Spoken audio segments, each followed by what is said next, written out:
Bonsoir à Anagassi, merci de nous accorder cette interview, une brève interview pour trois questions principales de mon côté. C'est qui Anagassi? C'est quoi la classe fondation? Et c'est quoi être un facilitateur de classe fondation? Et tu réponds dans l'ordre que tu veux. Bonsoir Séverine, merci de m'inviter pour m'exprimer sur le sujet. C'est qui un Agassi? Alors, je ne vais pas répondre à cette question parce que déjà, une chose, j'aime pas me définir. Je peux être beaucoup de choses. Je suis dans cette réalité, je suis maman, je suis épouse, je suis ex-épouse, je suis belle-maman. Enfin, toutes ces choses-là qui font que dans cette réalité, on a des définitions. Mais comme les outils d'Access Consciousness nous invitent à sortir de ces définitions, j'aimerais juste inviter les gens à l'énergie de facilitation que nous sommes tous, que toi tu es, que moi je suis et que chacun d'entre nous est. Un de mes, je vais pas dire thèmes, comment je peux appeler ça? En fait, la famille m'a toujours beaucoup intéressée, dans le sens où j'ai, pendant de longues années, utilisé des outils de systémique. Je me suis formée dans les constellations familiales. J'ai travaillé avec des enfants pendant 27 ans. J'ai eu moi-même des enfants. Et aujourd'hui, avec la lumière des outils d'Access Consciousness, j'ai réalisé que, en fait, notre langage premier, notre langage primaire, c'était l'énergie. Et quand on vient au monde, on vient dans l'énergie d'une famille, on est imprégné de tout ce qui fait la réalité en fait des gens qui nous entourent. Et avec les outils de fondation, j'ai pris conscience, la première fondation que j'ai faite, pour moi, ça a été une explosion de joie, de savoir en fait tout ce que j'avais su être au fond de moi possible, sans jamais avoir entendu les mots qui me disaient que quoi que j'ai été dans cette réalité, j'ai jamais eu tort. Et le plus beau cadeau de fondation que moi j'ai reçu, c'était de sortir du tort de moi-même.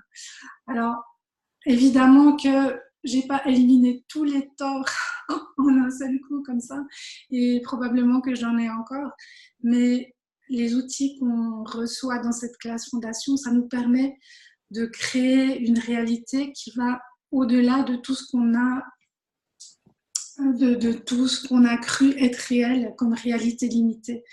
Ça nous permet de sortir des limitations qui sont des limitations qu'on a achetées du monde des autres, de notre famille, de notre environnement culturel, de nos professions, de peu importe ce qu'on a été ou ce qu'on a fait. Et le fait de pouvoir sortir du tort de qui on est et sortir du tort de cette réalité. En fait, on ne donne tort ni à cette réalité ni à nous-mêmes, mais ces outils nous permettent de créer quelque chose de totalement différent à partir de la conscience que les limitations qu'on a rendues réelles ne sont que des limitations et que ces limitations, il y a plein d'outils pour aller au-delà et créer la vie qui fonctionne pour nous. Pour moi, ça a été vraiment une expansion de mon énergie.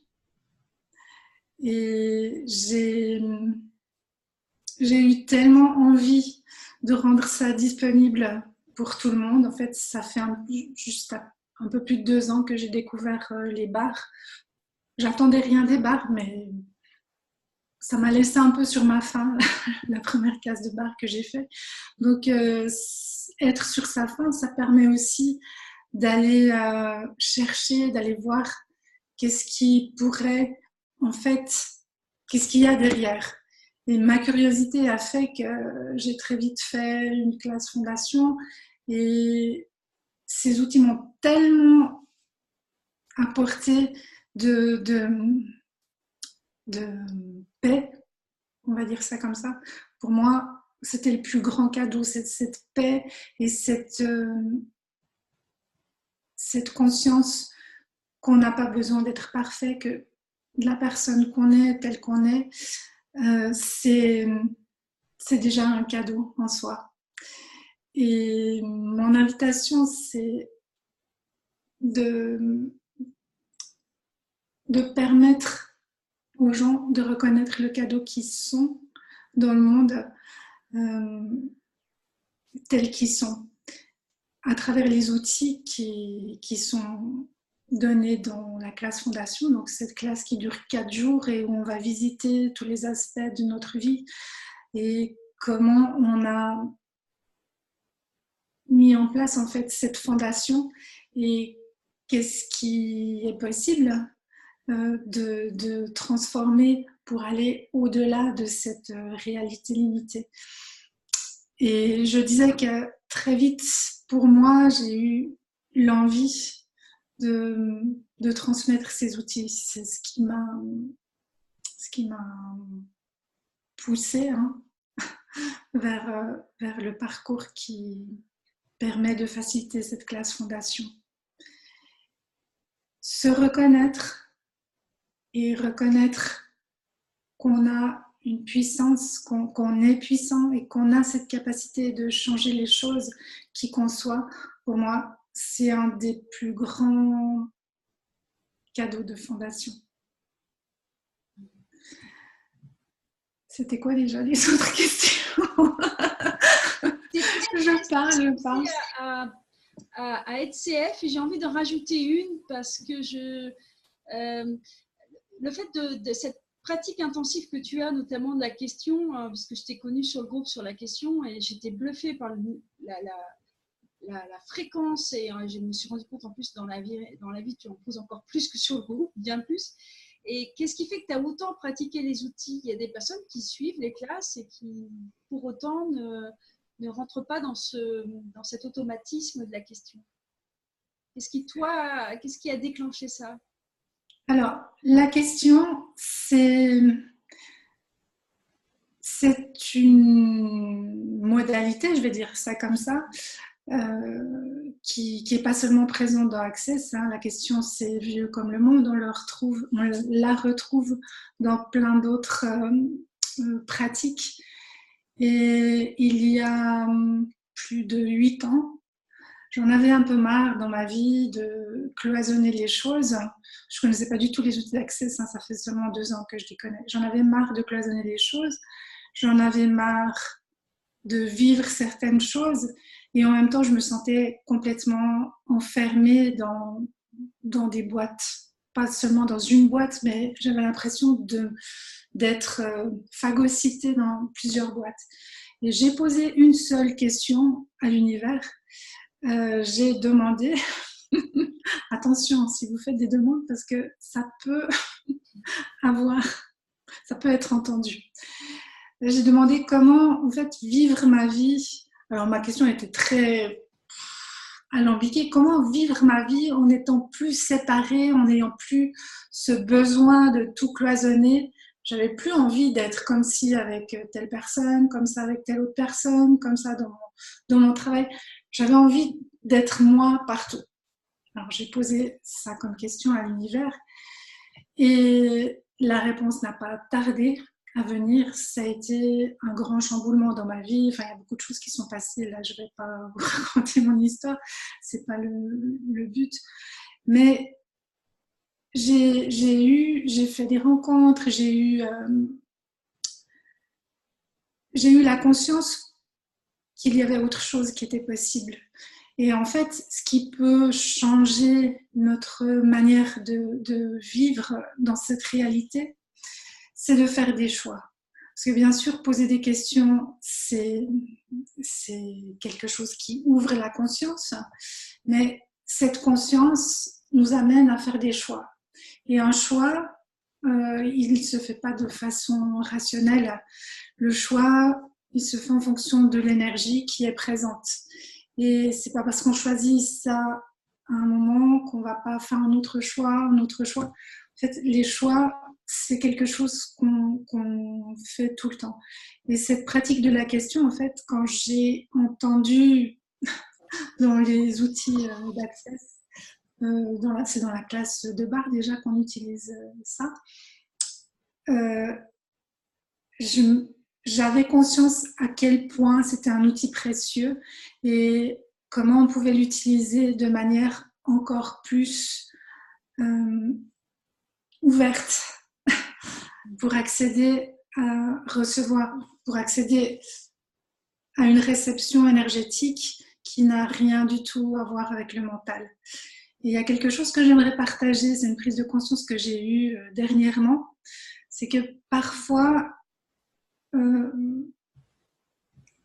je perçois dans mon univers, je perçois quelque chose d'englué et je pose des questions et il n'y a rien qui change. Et une prise de conscience que j'ai eue, c'est que très souvent, il y a une vérité dans notre univers avec un mensonge qui sont les deux attachés comme ça. Et en bonne humanoïde, on essaye de dénouer, on essaye de faire quelque chose parce qu'on perçoit le mensonge et en fait, il n'y a rien qui bouge. La question que je pose maintenant, quand je perçois quelque chose d'englué, c'est quelle est la vérité ici et quel est le mensonge ici. Parce que très souvent dans cette réalité, on a défini des choses et il y a une partie de vérité et une partie de mensonge.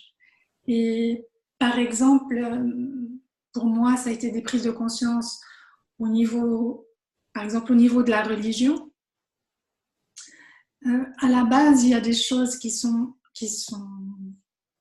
ouvrent sur la conscience de ce qu'on a fait, les choses auxquelles on a relié certains principes, font que ça a complètement phagocyté le truc et qu'on ne sait plus ce qui est de l'ordre de l'ouverture et de ce qui est de l'ordre de la contraction. Donc, ce que je vous invite à faire quand vous percevez quelque chose qui tourne en rond dans votre mental ou alors que vous voyez qu'il y a un mensonge, demandez quel est le mensonge ici et quelle est la part de vérité ici. Vous n'aurez peut-être pas forcément la réponse ou énergétiquement qui va se montrer tout de suite, mais posez la question, même si c'est pendant plusieurs jours, quelle est la part de mensonge, quelle est la part de vérité ici. Et tout ce qui empêche cela de se montrer, vous pouvez le dissoudre. Et à un moment donné, vous allez avoir la clarté de ce qui est présent dans la chose que vous êtes en train de regarder. Alors, je pourrais vous parler de fondation pendant des heures, mais ce n'est pas le but ici.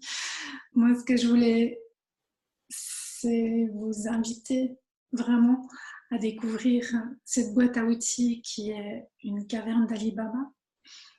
Et ce qui est génial, c'est que dans cette caverne d'Ali Baba, c'est 4 jours de fondation, hein, vous pouvez vous servir de tous les bijoux dont vous avez envie. Vous n'êtes pas obligé de les porter tous en même temps. Après tous ces trésors que vous allez emporter après 4 jours de fondation, eh bien, certains jours, vous allez en utiliser qu'un. Et vous allez vous amuser, en fait, à embellir votre vie avec ces trésors, en fait, que sont les outils de fondation. Il y a beaucoup de facilitateurs de fondation et posez la question, en fait, quand vous choisissez une classe fondation, quelle sera ma vie dans 10 000 ans si je fais une fondation avec tel facilitateur, quelle sera ma vie dans 10 000 ans si je fais une fondation avec tel autre facilitateur. l'énergie des gens, elle est ni bonne ni mauvaise. Ce que vous allez trouver dans la classe fondation, c'est forcément quelque chose qui va contribuer à dissoudre et à défaire les limitations que vous avez crues réelles dans votre vie. Donc, si vous avez envie de faire une fondation avec moi, eh bien, les dates sont... Séverine, tu peux me rappeler les dates? Donc, c'est en juillet, il y en a une donc chez toi, à Estavayer-le-Lac, du 11 au 14 juillet. Il y en a une autre au mois d'août, du 15 au 18 août. À Estavayer-le-Lac. À Estavayer-le-Lac et à Lyon, juste avant le SOP de DEL, qui sera en France, on ne sait pas encore où, du 2 au 5 novembre à Lyon-Croix-Rousse. Voilà. Et avec un chat blanc et un chat noir. On est dans le canton de Fribourg ici, où j'habite. Les armoiries sont noirs et blancs. Le chat noir, c'est bon. Merci beaucoup, Anne. Merci Séverine.